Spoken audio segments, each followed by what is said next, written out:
Alors nous, la dernière fois en cours, on a vu ensemble que le travail W du coup sur un trajet AB d'une force F, c'est égal à la norme du vecteur F multiplié par la norme de AB, le tout multiplié par le cosinus de l'angle, ici je l'ai appelé θ.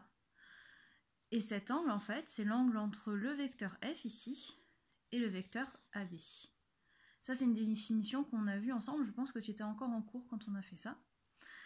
Ensuite, on a vu que l'énergie cinétique, telle qu'on l'a définie, l'énergie cinétique, c'est l'énergie qui est liée à la vitesse. On pouvait la calculer de la formule suivante. On a dit que l'énergie cinétique, c'est égal à 1/2 de la masse de ton objet multiplié par la vitesse de ton objet au carré. Faut pas oublier le carré, c'est important. Ça fait que si je veux calculer, admettons, l'énergie cinétique au point A, ici, eh bien je pourrais dire que EC au point A, ça va être égal à 1/2 de M, ce sera la masse de ton objet, a priori elle ne change pas, multiplié par la vitesse quand ton objet il est au niveau du point A au carré.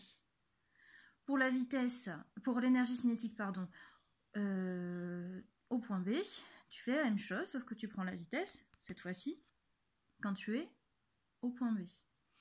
Ça, c'est juste appliquer la définition de ce que c'est qu'une énergie cinétique. On a vu ensuite dans le cours ce qu'on appelle le théorème de l'énergie cinétique.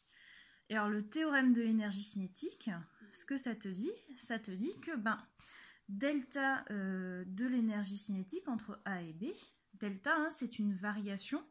Donc, qui dit variation, dit soustraction, en fait.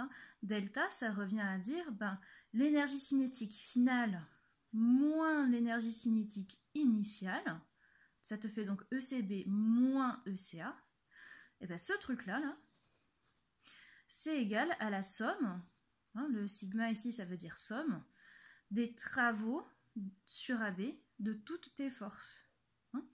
Admettons que ton objet il soit soumis à une force F, mais également à une force P. On pourra dire du coup que la variation de ton énergie cinétique, c'est-à-dire l'énergie cinétique à la fin moins l'énergie cinétique au début, ça serait égal au travail sur AB de ta force F, plus le travail sur AB de ta force P, plus le travail sur AB de n'importe quelle autre force qui serait appliquée à ton système. Il faut faire la somme de tous tes travaux des forces. Et donc, nous on a vu juste ici que l'énergie cinétique en A c'est égal à 1/2 de mVA au carré.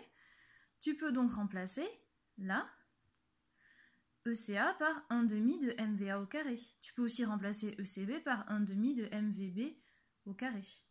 Et donc ce truc-là, où tu vois écrit les vitesses, ça va être égal au travail de la force F sur le trajet AB.